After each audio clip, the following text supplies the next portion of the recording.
All right. Hi, everyone. We get to interview Katie Emsley today, who has a very cool title. I'm going to read it. She's a personal coach, but she's also human capital and organizational development professional. That is a cool, very cool title. So tell us what that means. What do you do every day? Sure. So I would say a large chunk of my time would be taking private clients and being a professional coach to them. So that would be anything from personal coaching, life coaching, career coaching, leadership development coaching. That would all kind of fit together. It's all kind of intertwined. So that's probably about 50% of my time. And then the other 50% of my time, I work with business leaders mostly in professional services. And so I work with them to build and develop human capital teams to implement people programming and people strategy. And so a portion of that would be developing and delivering leadership development content, as well as doing coaching as well within the corporate setting. And do you normally travel a ton for your work, and now it's all changed a bit? Yes, exactly. I'm usually all over the place. So now I just get to sit at home, which is nice. And how have your clients reacted to that? Everyone's just adapted? Yeah, I would say so. Coaching specifically has historically, a lot of my practice has just been over video or over the phone. So that hasn't been a big shift there. But I would say in terms of disposable income, it depends on the client. So obviously corporate clients, leadership development clients are taking this as a huge opportunity to really focus on themselves and their leadership abilities, and kind of who they want to be as a leader, where they want to take their careers, kind of taking this as a personal development opportunity. So I'd say we've seen a surge in those type of clients. And then I would say other types of clients that are maybe more price sensitive in terms of disposable income, we've seen those clients kind of dip off a little bit. In your while you're meeting with all these clients, are you noticing any sort of trends or themes that are a challenge for your clients? Like, is there anything evolved that's common between them all amidst this pandemic? For the most part, I would say fear of the unknown is a big thing. And we always say, when we're thinking about the future and when we don't know what's going to happen, there's a lot of anxiety that comes up around that. So if there was already internal blocks or already, some challenges that come from anxiety, fear of the unknown, which also then leads into things like, fear of failure, things like that. So whatever those internal blocks are, that's just been amplified a little bit. So I would say there's a lot of trends around that. The post you did caught my eye, and it was talking about create routine in your day. And is that what you're telling clients to create a structure? And is that just for people that are working, or also people that are working with families around them? What were you suggesting? I think it really depends on the person and how they operate most productively. So some people thrive in an environment where they can choose each day when they wake up what their day is going to look like. For most of us who have families at home, have spouses that are also working from home, have a routine that's just totally been shaken up, that's where we're seeing routine is making a big difference. And there are some super simple things that people can do and implement in their lives that can actually make their day a lot more fluid and actually be able to achieve their objectives by the end of the day, even if that's just, making sure that they have healthy meals, or whether it's somebody who's working from home and has deliverables to eat. So what was an example of a day that you would say create structure? I would say for people who maybe aren't worrying so much about children, A huge part is making sure you're still structuring in things like date nights, making sure that you are still taking you time, because now in this environment, we're seeing our families so much more, that it's actually, we're being hyper exposed to everyone.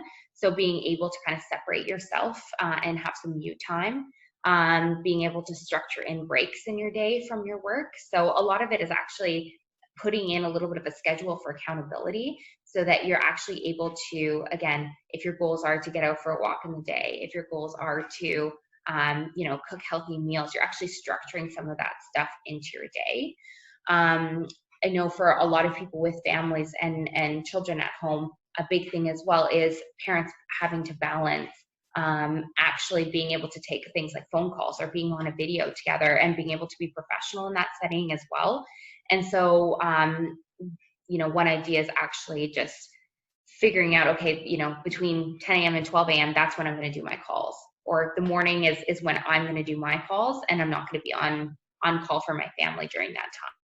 So actually setting some boundaries for yourself and for you and your colleagues, so you know what works for you in your day.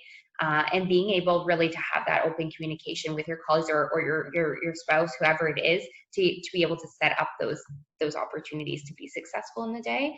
But a huge thing is actually just having things to look forward to and having some of that structure and actually being able to block it off.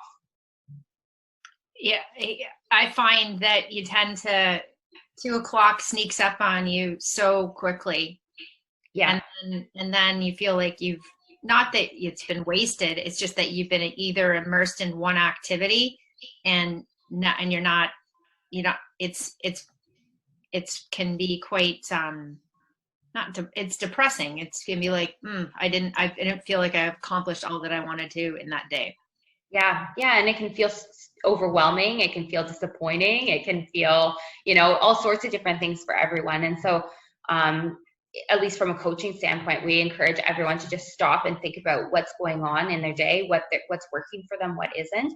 And then based on what isn't working, really trying to figure out, okay, what is this me? Is this an internal block that I'm having? Is this an outside thing that I can change? What exactly is it, so that I can work it towards my advantage? There's also this kind of online pressure of, I can do it all, right? I can work, I can have a family, I can make sourdough bread with my starter, and I can garden, and I can, declutter my whole house. So I was talking to friends and like, I can't do all that in a day. Yeah, exactly. And that's the problem with, things like social media, is that we always get the best of everyone. So I found it's actually, a little trick that I've done for myself during this time has just actually been turning the notifications off for social media, for example. So even removing the little red dots, things like that, or hiding the apps in folders on my phone, so that it's not just immediately I see it pop up and I'm going to click it. So there's little tricks like that, just so that you kind of do it subconsciously, or even, the second I want to watch TV or open up a social media app or something, I put on my audiobook.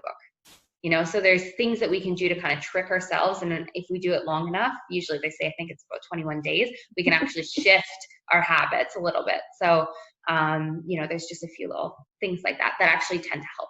And then we're not actually seeing other people's posts and getting overwhelmed that way. Those are fantastic suggestions. Thank you. They work. They do work. Yeah. What the type of, what's the profile of the type of clients that you want? Like, some people might be sitting at home and going, oh, I'm not this, I'm not that. What type of folks are you working with?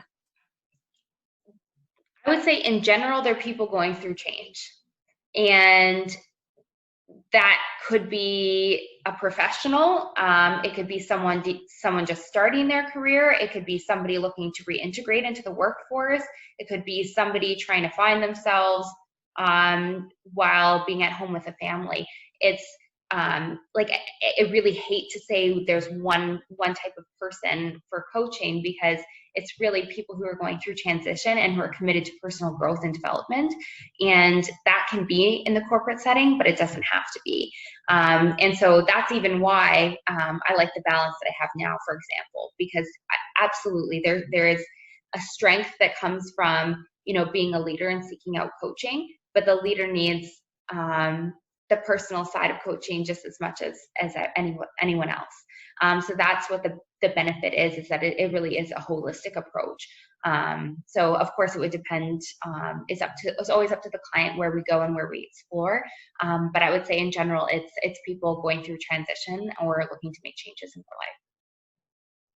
So Katie, in this weird time of life, what would you say is the silver lining that you're going to take away from this? I would say that the pace of life has slowed down, and we've been forced into this slowdown. And there's a lot of people who are under or put a lot of pressure on themselves to, you know, achieve certain things or go on a certain amount of trips, whatever success looks like for them. And I think it's made everyone reevaluate what a successful life looks like or what a happy life looks like, because the pace of life, we've been forced to slow down a little bit. So for sure, one is deeper more meaningful relationships, because we have the time to be able to spend with a lot of people we care about, even if it is over Zoom. You know, we're still able to develop and foster those relationships, and you know, there's studies that show that that's actually what leads to happiness is really strong relationships. So I hope that we all come out of this a lot happier because of what, you know, we're doing during this time.